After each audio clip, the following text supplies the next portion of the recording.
খাবারটা খুব মজা, মানুষ কিন্তু যাচ্ছে, আমার রিভিউ দেখেই যাচ্ছে। একটা রেস্টুরেন্টে কিন্তু পুরো মেনু সবগুলা খাবারই ভালো হবে না। আবার আরেকটা জিনিস হতে পারে যেটা হয় যে ধরেন আমি একটা ফুড খেলাম, আমার বোন বা আমার হাজবেন্ড ফুডটা খেলো, ওদের কাছে খুব মজা লাগছে।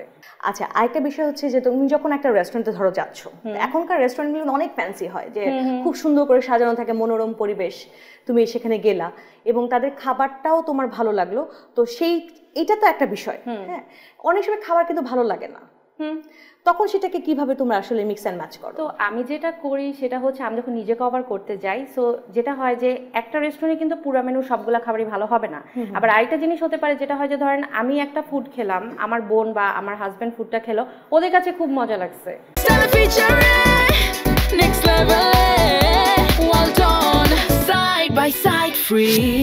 আমার কাছে মনে হচ্ছে যে না, আমার মনে হয় যে আরেকটু স্পাইস হলে ভালো হইতো, বা অনেক সময় মনে হয় যে আমার কাছে খুব মজা লাগছে, আমার বোন বলছে না এটা অত একটা বেশি জমে নাই, আমি এটা নেক্সট টাইম ট্রাই করবো না। সো এটা এক একজনের টেস্ট বাডের উপর এক এক রকম ভ্যারি করে। সো যেটা হয় যে রেস্টুরেন্টগুলো এখন কম্পিটিশনটা এত বেশি যে আসলে কেউ খাবার খারাপ দিয়ে বিজনেস করতে পারবে না, তারা বেশি দিন বিজনেসে টিকে থাকতে পারবে না। বিকজ আগে যেরকম একদম বেসিক খাবার সেল করা হতো like burger, sandwich, pizza, but এখন কিন্তু বাংলাদেশে অনেক অনেক কুইজিন আসছে, নট জাস্ট ইন ঢাকা। আমি যখন চিটাগাংয়ে যাই, সিলেটে যাই, অন্যান্য সিটিগুলিতে যাই, তখন দেখি ওরা ওখানে জাপানিজ কুইজিন, কোরিয়ান কুইজিন, থাই কুইজিন, অনেক টাইপেরই ফুড সেল করতেছে, and not 100% authentic but closer to authentic. So আমার নিজেরও খুব ভালো লাগে।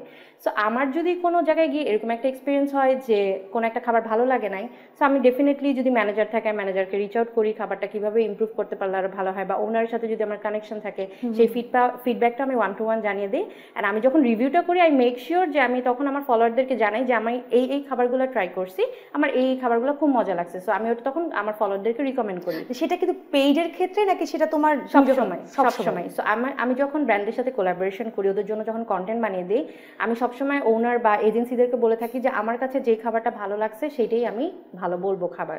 যদি আমার কাছে মনে হয় যে কোনো খাবারের ইমপ্রুভমেন্ট দরকার, আমি কিন্তু সেটা আমার if you see my video, আমি কিন্তু ভিডিওতে বলে দিই যে এই জিনিসটা আমার কাছে একটু বেশি অয়েলি লাগছে, বা এই জিনিসটা আমার কাছে মনে হচ্ছে যে একটু লবণ কম বা লবণ বেশি, বা এই জিনিসটাতে আমার মনে হয় মশলা আরেকটু হলে বেশি ভালো লাগতো। একটা কনস্ট্রাকটিভ ক্রিটিসিজম, বিকজ আমি চাই না যে আসলে আমার রিভিউর জন্য কারো আসলে বিজনেসটা হ্যাম্পার হোক, because everyone should grow and everyone should have like ওদের একটা মানে রুম থাকা উচিত গ্রো করার জন্য। সো ফিডব্যাকটা আসলে এভাবে কাজ করে। এই যে তুমি মশলা খাবার বললা, সেটা কিন্তু অ্যাকচুয়ালি যেটা হয় যে ট্র্যাডিশনাল খাবারগুলোতে আসে, যেমন বাঙালি খাবার, আমরা একটু মশলাদার খাবার পছন্দ করি।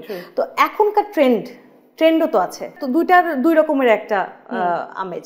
তো সেটাকে তুমি কোনটাকে প্রেফার করো সবচেয়ে বেশি, নাকি দুইটাই সমানভাবে যায়? সত্যি কথা বলতে আমার ফলোয়াররা ওরা ট্রেন্ড খুবই পছন্দ করে, অ্যান্ড ওদেরকে সার্ভ করার জন্য আমাকে ট্রেন্ডটাও রাখতে হয়, আমাকে ট্রেডিশনাল ফুডটাও রাখতে হয়। সো ট্রেডিশনাল ফুড বলতে আমাদের যে লোকাল যে বাংলাদেশি কুইজিন আছে, আর আমি মনে করি আমাদের কুইজিনটা এত আন্ডাররেটেড কিন্তু এত মজা, অনেক বড় বড় ব্লগারও আছে অন্যান্য দেশের যারা আসলে জানেই না যে বাংলাদেশের যে কুইজিন আছে আর এটা এত মজা। সো আমি সবসময় ট্রাই করি আমার যখনই সুযোগ হয় যে বাংলা কুইজিনটাকে আরেকটু বেশি তুলে ধরার জন্য।